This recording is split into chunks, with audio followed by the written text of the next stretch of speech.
Happy New Year, Haley Jepson. How are you? How was New Oh, Year? Happy New Year, Maddie Cook. It's Thanks. all good.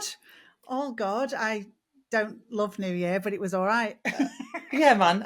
We're very cozy people, aren't we? So, we're not big, wild New Year folks, but Yes.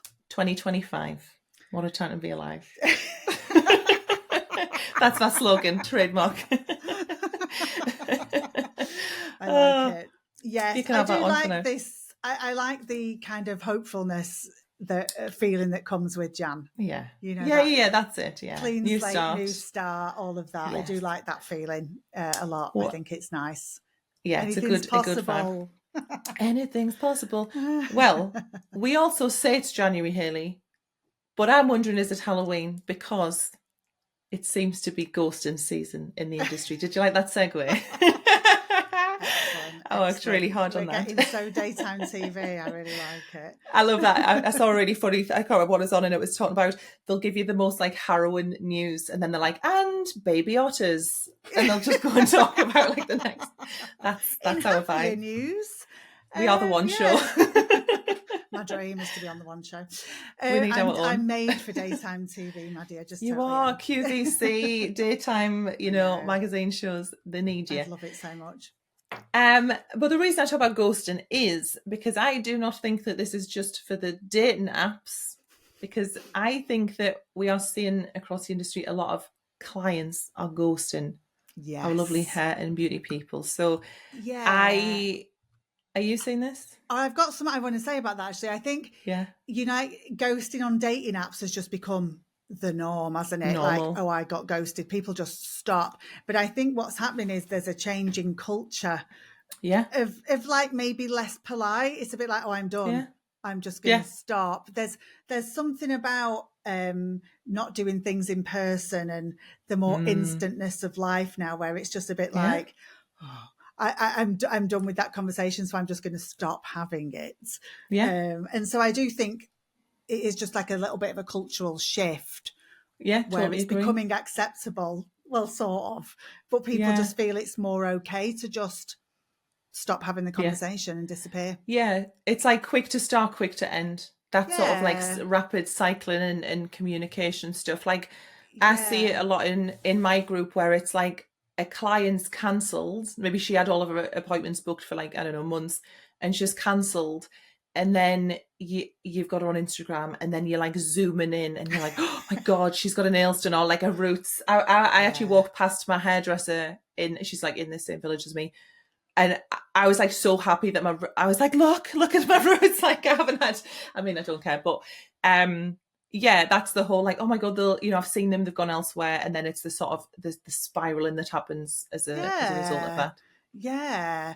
And I think it's like, you send your appointment reminders to your regulars and, they don't respond, or you ask them, do they want to book the next appointment and they don't reply, or, Yeah, just all that out of the norm weirdness. It can just sometimes yeah, seem out of character, can't it? But yeah, the yeah, usual messages that you're sending to people and they're not responding, and you yeah, just start making up stories in your head, don't you? I think quite a yeah. lot. Or sometimes you'll be at the till with them, and you're like, do you want to book your next one? And they'll be like, oh, I just need to check for like childcare, or like, my partner's work. There's like something Yeah. that they're like, Can I get back to you? yeah, it's not the normal like, oh yeah, yeah, put me in, whenever. Or I Yeah. think, you might even have a new client and you're doing the DM sort of, if you don't have a booking system, shout out timely. If you're doing the whole booking ping pong in DMs, and you're chatting, they're asking questions, you've given a price, and then they just disappear as well. Or like worse, Hmm. like block you. Can't respond. You just think, oh, what Oh, happened there? cool. But I think this as well. Sometimes you're just, at work and you suddenly think, do you know I've not seen for ages? Yeah, yeah, just Have dawns on you you. seen it? Like, I can Yeah, remember being stood in the salon going, do you know he's not been in for ages? yeah. And it's just like, where did they go? Yeah.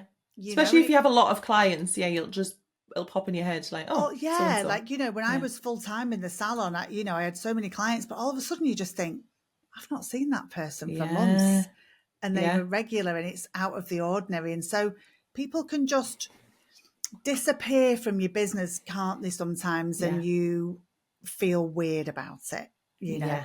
you can just start Yeah. to feel weird about it.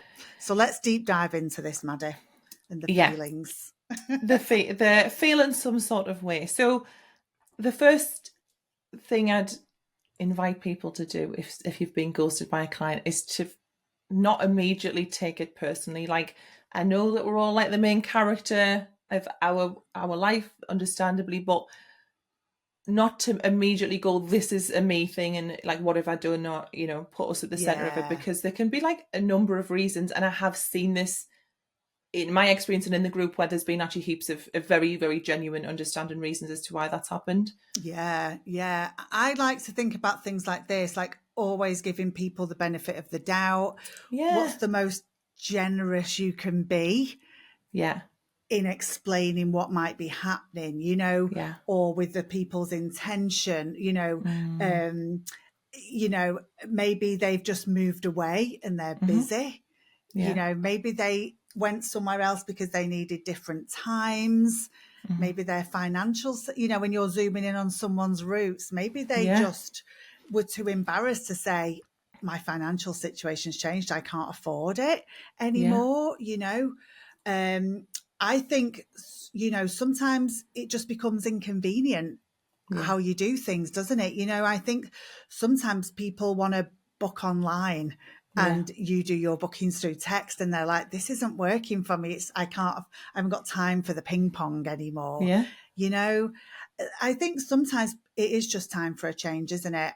I Yeah. think sometimes we just decide we want to go elsewhere and we want to do things. But I think it's important to be exactly what you're saying. It's not necessarily about you. It's Mm. much more likely to be about them. And I think sometimes we've got to be generous with, put a good spin on why they might have left, Yeah. Yeah. not Yeah. making it about you're a terrible hairdresser or a terrible nail tech. Yeah. Be generous. Yeah. It's good I for your think, mental health, gang. and here's me coming in with like the opposite, and I'm like, and it could be that However, however, and also it could be that they're not happy, or that they want to try something different, or I think a lot of the time clients don't necessarily like, if they feel you've got complacent. Like, I remember this story from ages ago when I had a salon. We got a client, and I knew her hairdresser, and I knew she'd gone to her for 15 years, and she booked it with us, and I was like, holy shit, like, what's happened? It was such like drama, because I was like, what, like this, yeah, and they were like mates, they become mates. And she said, I think I've told this on the podcast before, she said the straw that broke the camel's back was that it started mixing a colour up as she walked through the door. And it's that like complacency, and it was easier for her to just go, I'm just going to go somewhere else. So, but having said yeah. that, I think like 90% of the time, it isn't something to do with the person, like the service provider, at all. No, I don't think so, particularly if someone's been coming for a long time. But, like I see people a lot of the time in Facebook groups saying, such a body's left and they Mm-hmm. haven't told me why. And, Yeah, yeah, yeah. we've got this relationship. I did her hair for her wedding.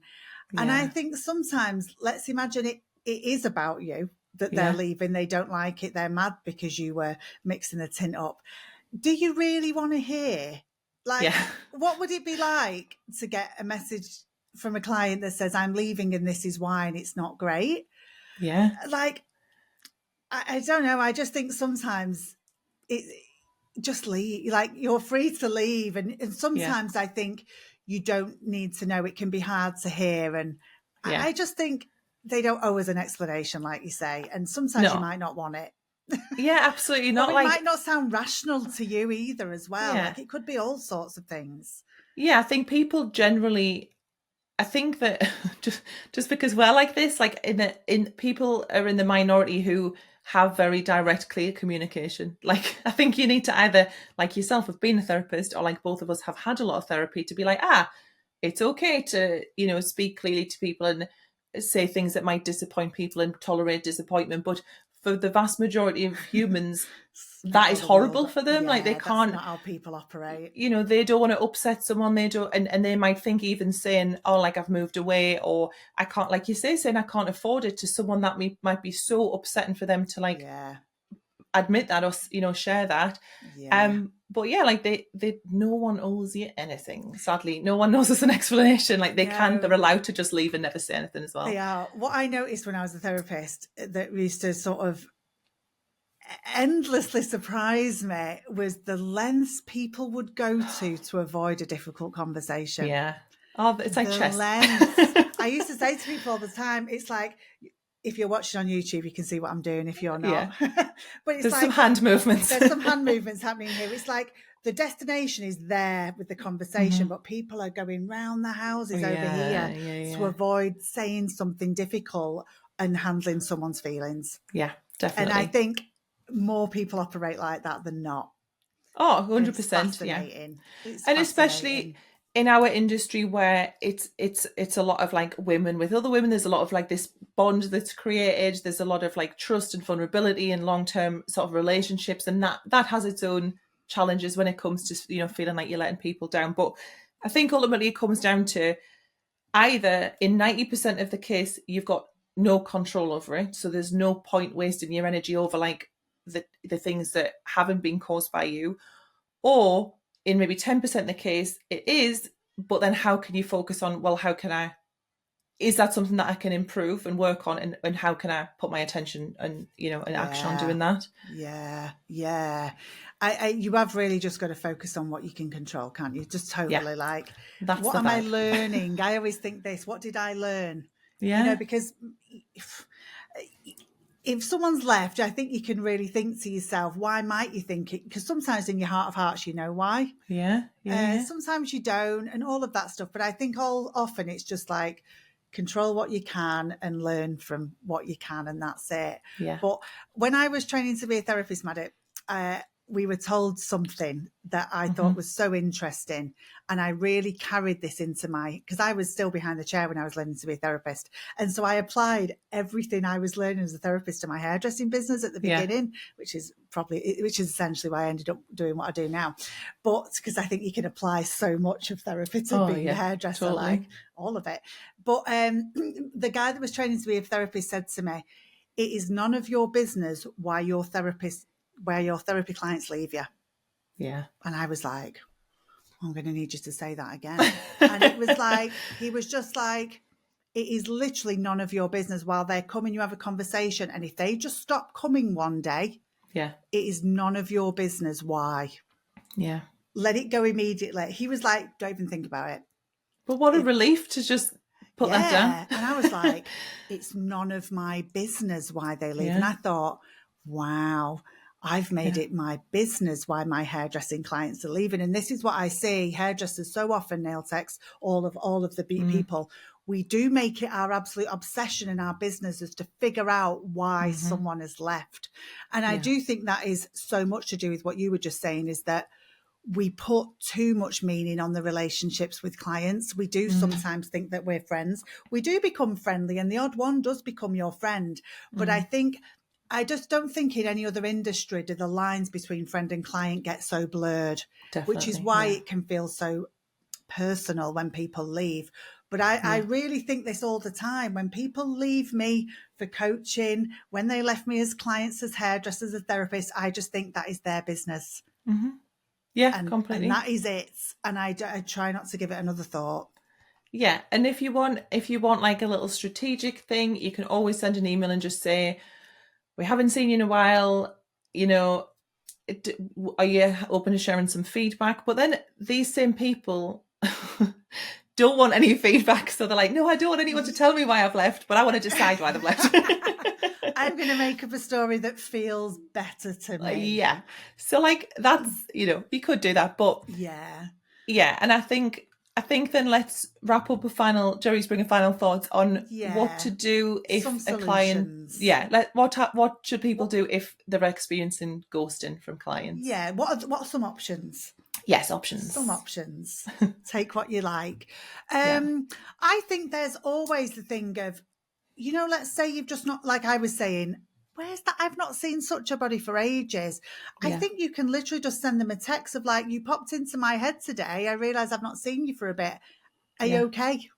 Is everything all right? Not even like, are you wanting to make an appointment? Just be like, hey, I thought about you today and realised I've not seen you for a bit. Are you all right? Yeah. I think you can just do that, It, particularly with people when you feel like you've got a like a relationship. rapport, yeah. And actually, I'm just gonna segue / shameless plug for a sec, because that's something that I do in Elevate, which it's like a sales and marketing program that I do. Mm-hmm. Enrollment is open now or soon, but we'll put the link in the show notes. It's something that we do at the beginning. It's called Booked Out Boot Camp, and it's like a series of tasks to just like generate a lot of like new bookings, rebookings, upsells. It's like a cool little sprint we do at the beginning. And one of the things that we do is reach out to like what I'd call lapsed clients. And some of the we talk about like the point of rapport, and some of the points of rapport people have shared to like get that message. I'm sure someone was like, oh hi, I saw a double buggy today and it reminded me of you and the twins, like how's the twins? Yeah. Yeah, it can be anything, like, and all the time it's not with an intention of, oh, I'm going to book you, but it very often turns into a, oh, you just reminded me, like I've been meaning for ages to book an Yeah. appointment. Yeah. So yeah, Yeah. worst case they don't reply, it's fine. Yeah. I So it think does there's work. that thing where, like you are messaging someone and they just, like you're mid conversation and then they drop off and Yeah, it's been a day and yeah, you're like, oh, what's happening? I just think sometimes people think, oh, they just don't want to book. yeah, I can't pick that conversation. I can't check back in. It yeah, feels too weird. But I just think that's not true. I think sometimes I've dropped off on conversations with people. I got distracted and I've forgot. yeah, And someone messaged me and goes, did you want to make that appointment? And I'm like, yeah. yes. Yes, thank you for Yes. reminding Are we me. doing Yeah, this thing? Yes. And I'm like, thanks for reminding me. And I just think it's really easy to just say, hey, I'm just, giving you a nudge, or giving you a nudge yeah, to, did you want this day? yeah, Did you need anything else from me? And I just think life happens and sometimes we it's get fine. distracted mid conversation. Like, I mean, it happens to Yeah, me it about 5 happens. times a day. Yeah, like especially if you've got a lot of neuro spicy people. I can tell you now, I've literally left my friend on read as well, because normally I put stuff to unread. But I read, she sent 4 messages on WhatsApp and I read them. And then I was like, oh, I'm doing the podcast. So she's maybe thinking, oh, Maddie's read these Where's and isn't Maddie replying. gone? But luckily, all my friends are briefed that like I am not ignoring anyone. I just have ADHD and a lot of messages and not Yeah. that much time. But yeah, I think as well, if you have seen that they genuinely have gone elsewhere, maybe they've showed a picture of the nails or they've tagged someone else or whatever. Again, like don't take it personally. Like please leave it alone. You've only got so much energy and headspace. Focus that on your current clients Yeah. and or client generation, like new client, sales and marketing. Yeah. And make sure it is possible for people to leave feedback, and also be the person who can tolerate reading feedback about themselves and act on it, because that's Mm-hmm. sometimes tough, but necessary if you do want to see the reasons it might have something to do with you or the work or whatever, Yeah. or And if anything you're else, finding that, and if that feels tough and that's something difficult to process, you can book some coaching with me. I can totally coach you through that Yeah, there you go. process. We got you, boo. You can totally sort all of that out. I think it can be Yeah, really hard taking feedback. I think it is really tough. yeah, There's a real load of feelings to go through. There's your first feelings, and then there's yes, where you choose to channel it, and yeah, I think how you make sense of things is really ends up being how you feel and how you live. And so I think how we make sense of things is really important, and we can do that in definitely. better ways. Yes. I think the big takeaway from today is that it's not always about you. It's not always Mm-hmm. about us. Yeah.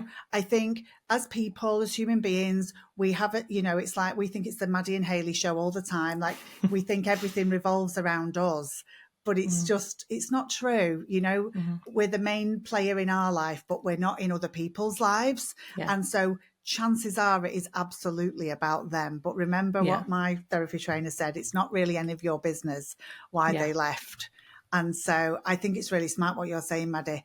Put that energy that you're going to spend worrying into something constructive. Yeah. Just don't Absolutely. drain your energy with that. Yeah.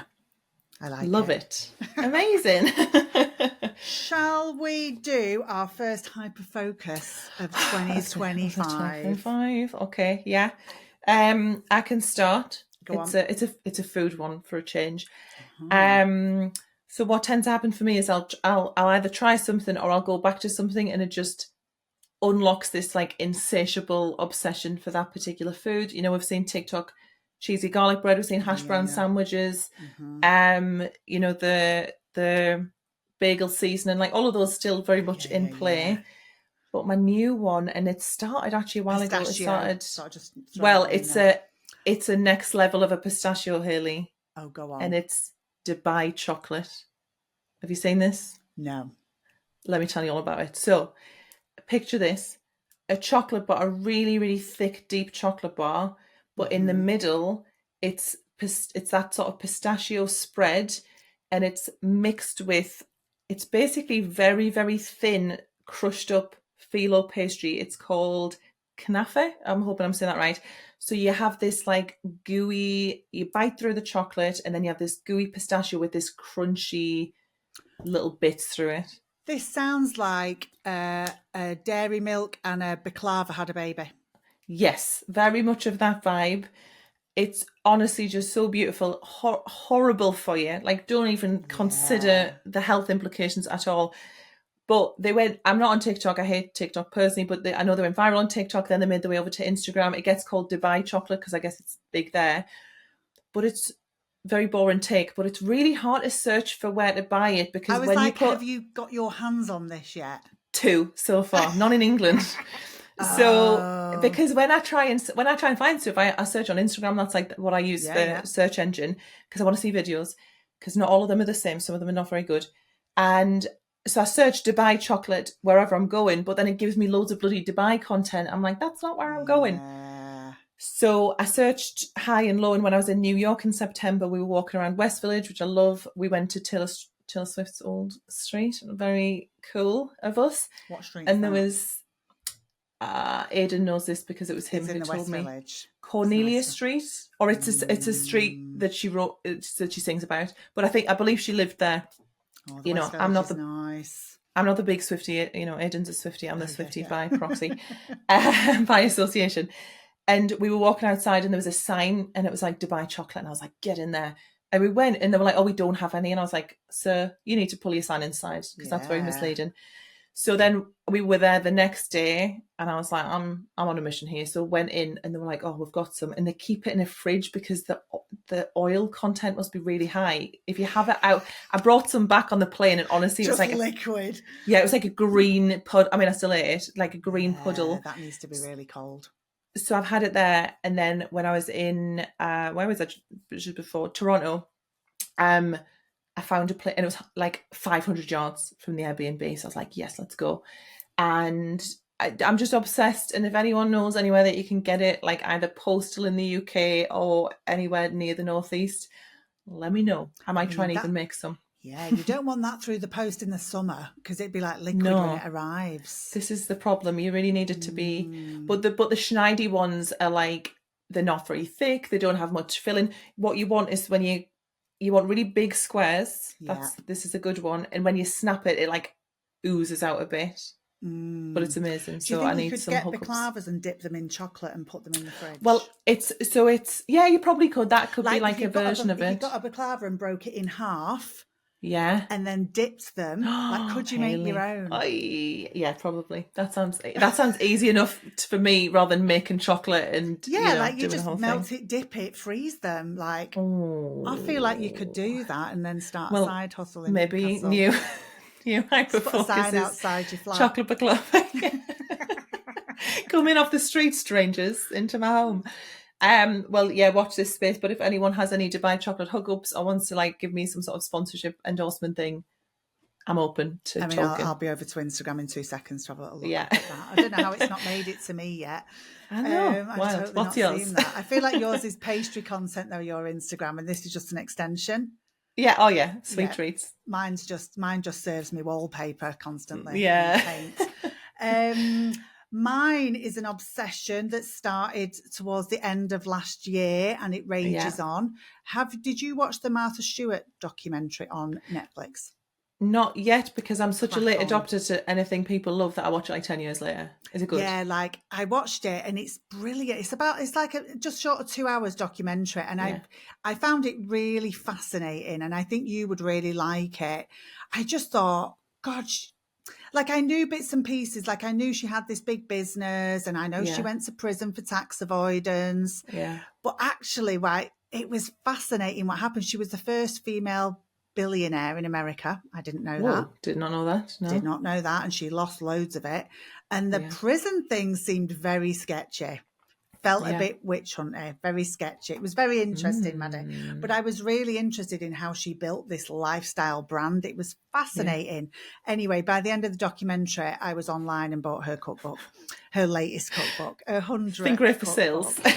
Yep, it was doing brilliant. And I went straight over to I mean, I knew who she was, you know, but I wasn't following her. And, you know, I do go through phases of being very interested in cooking and the garden. Like I'm you know, I like gardening. I used to like cooking. I don't really enjoy it much anymore, but this might kick off that.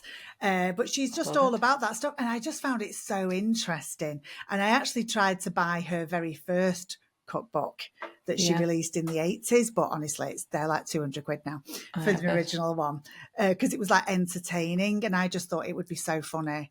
Like vol au vents and trifles. Yeah, and I stuff. wanted to see the 80s entertainment, like what it was. I just thought it'd be hilarious. But yeah, so I'm absolutely obsessed now with Martha Stewart, and then our friend Brandy, your friend who you introduced to me. Yeah, we love Brandy. Brandy, I put something on my stories and she messaged me and said, there's actually another documentary, I can't remember where she said it was now, that's better and more of a deep dive. Oh, you're down the rabbit hole. So I'm going to go on to that one. I'm going to watch that one as well. I can't remember where she said that was, but she was like, oh, it's so much better and goes into so much more detail. So yeah, I'm just fully obsessed with this now. I love this. Two things. Brandy McKenzie, if you want to go and follow her, she's amazing. She does lots of stuff about nervous system regulation for business owners. Brandy's like a font of knowledge. Like she'll just reply to someone and be like, here's another thing about the thing that you're talking about. I'm like, wow. Especially food stuff. We chat a lot about protein related healthy food. Yeah. I'm still doing my protein, Maddie. You'd be so pleased. Look, look at you. Look, well done. Hitting protein goals. Having it. I know. I feel quite pleased that habit stuck. It's good, stuck. Yeah, I'm pleased. You know, every now and again you get a new habit and it actually sticks. Yeah. And you're like, this is just me now. Which for us that's major because we you know, and we talk about our hyper focuses. We pick them up, put stuff down very regularly. So it's good, and it's good when it's a really nice, healthy type of one as well. The protein and the Peloton has really stuck. Yay! It's like I'm a new person. I love that. I'm like a new person. It's very ripped impressive. in 25. Yeah, it's all good. Let's see what other habits we're going to start stacking.